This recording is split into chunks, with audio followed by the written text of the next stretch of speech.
Bismillahirrahmanirrahim. Assalamualaikum warahmatullahi wabarakatuh. Perkenalkan, nama saya Laila Fajriyah dari kelompok 1. Di sini saya akan menjelaskan sejarah perpajakan dan reformasi perpajakan.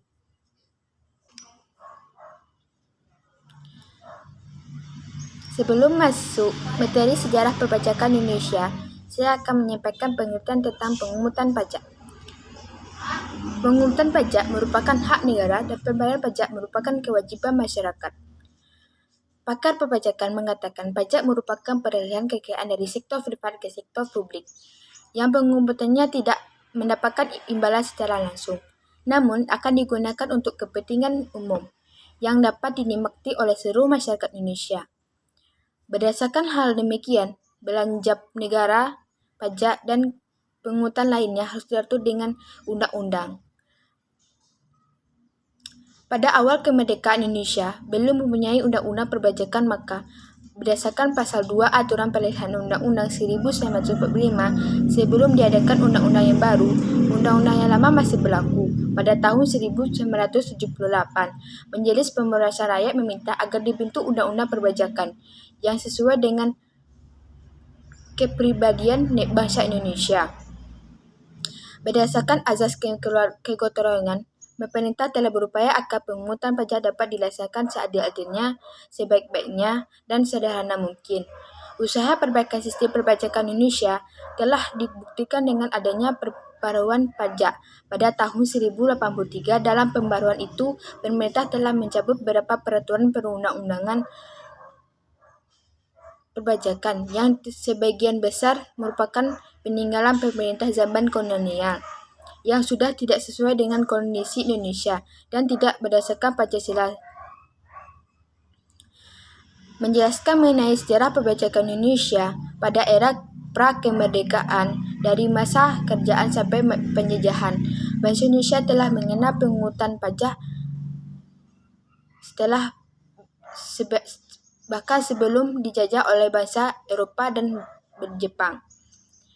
Telah mengenal upeti yang bersifat memaksa. Upeti diberikan kepada raja sebagai persembahan karena pada masa itu raja dianggap sebagai wakil Tuhan dan yang terjadi di masyarakat dianggap dipengaruhi oleh raja. Kemudian, maraknya masyarakat mendapatkan imbalan berupa jaminan keamanan dan ketertiban dari raja perlu dicatat. Bahkan pada masa itu, beberapa keamanan ketertiban dari raja Bahkan pada masa itu, beberapa kerajaan seperti Majapahit, Demak, Panjang, dan Mataram mengenal sistem pembahasan pajak, terutama pajak atas kepemilikan tanah yang biasa disebut dengan tanah berdikat. Ketika masuk ke era kolonisasi oleh Belanda dan bangsa Eropa, pajak mulai dikenakan dalam catatan sejarah pada otonomi Belanda, yaitu VOC. Pemungutan pajak diantaranya pajak rumah, pajak usaha, dan pajak kepala kepada pedagang Tionghoa dan pedagang asing lainnya. Namun, VOC tidak memungut pajak diwakili wilayah kekuasaan seperti Batavia, Maluku, dan lainnya. Kemudian, pada masa Gubernur Jenderal Dandes juga ada pemungutan pajak, yaitu pemungut pajak dari pintu gerbang baik orang luar, barang, dan pajak penjualan barang.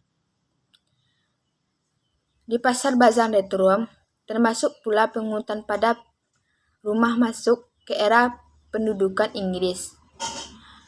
Gubernur Jenderal Flash juga dikenal sistem pemungutan pajak yang dikenal dengan London Style, yang mana meniru sistem pengenaan pajak di Bengali, India, yaitu pengenaan pajak atas sewa tanah masyarakat kepada pemerintah kolonial. Inilah yang menjadi cikal bakal pengenaan pajak bumi dan bangunan atau PPB. Pengenaan pajak London Style ini berdasarkan sistem rakyat Februari, yaitu pengenaan pajak secara langsung kepada para petani. Dalam hal ini, tarif pajak adalah pendapatan rata-rata petani dalam setahun. Kenapa dikenakan kepada petani? Raffles beranggapan bahwa tanah yang dikelola oleh petani merupakan tanah para raja, sedangkan para raja dianggap menyewa tanah tersebut kepada pemerintah kolonial.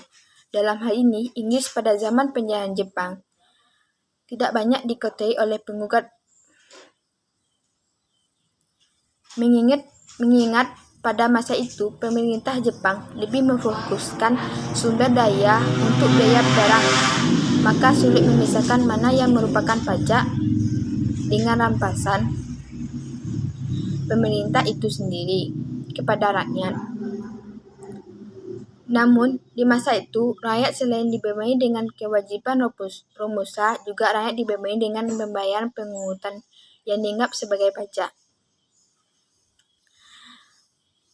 Hal ini sangat memberatkan rakyat Indonesia pada masa itu, meskipun hanya berlangsung selama kurang lebih 3 tahun.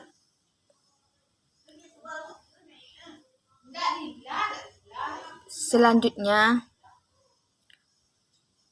ketika Indonesia sudah merdeka, pengenaan pajak sudah lebih konservatif dan keadilan yang dituangkan dalam berbagai aturan yang sah diterbitkan oleh pemerintah Republik Indonesia dan masuk menjelaskan tentang reformasi undang-undangan perpajakan tahun 1970-an merupakan lanjut dilaksanakan pengungutan pajak sampai dengan awal dekade 1940-an, tidak sesuai dengan singkat kondisi sosial masyarakat Indonesia, finansial kotoran nasional maupun dengan laju pembangunan ternyata tidak seperti yang tertuang dalam ketentuan perpajakan yang berlaku pada saat itu. Dia belum mampu menggerakkan peran serta masyarakat yang bisa peranannya dalam meningkatkan penerimaan yang sangat diperlukan untuk mewujudkan kelangsungan hidup masyarakat tentang pembangunan nasional.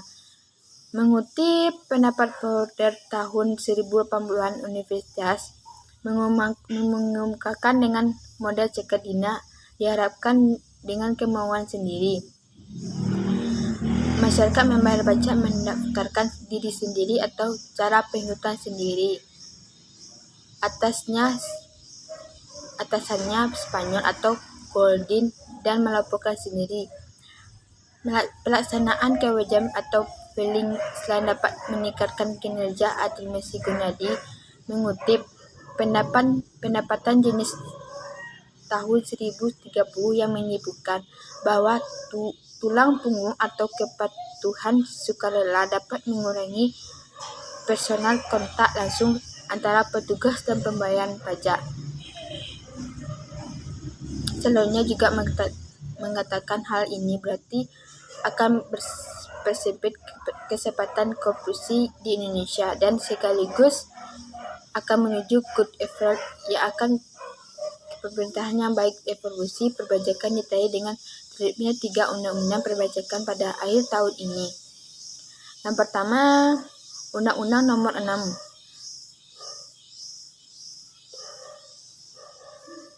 Umum dan Tata Cara Perpajakan atau UU KUHP tahun 1083 yang mulai berlaku pada tanggal Januari 1080-an. Yang kedua, disahkan Undang-Undang Nomor 7 tahun 1083 tentang pajak penghasilan atau UU PPH tahun 1083 yang mulai berlaku pada tanggal 10 Januari 1068 dalam sistem peraturan perpajakan yang lama. Yang ketiga, disahkannya Undang-Undang Nomor 8 tahun 1083 tentang pajak pentambahan nilai dan pajak penjualan atas barang mewah atau UU PPM dan tahun 1083 yang dipilih mulai berlaku pada tanggal 1 1085 Setelah diundangkannya ketiga undang-undang perpajakan tersebut pada akhir Safata pada akhir tahun 1993 yang mulai berlaku pada tanggal 1 Juni 1980-an. Cepat kecuali ke Undang-Undang PPN dan PBM yang berlaku pada tanggal 1 1985 disertai dengan Keputusan Presiden Republik Indonesia Nomor 26 Tahun tentang terhadap sebelum reformasi yang belum pernah atau belum sama sekali sepenuhnya dikenakan atau dipungut berdasarkan Keputusan Presiden Nomor 26 dapat dimintakan pengampuan tarif 1%. Jadi, wajib pajak kurang melaporkan kekayaannya dan 10% bagi yang belum melakukan kekayaannya.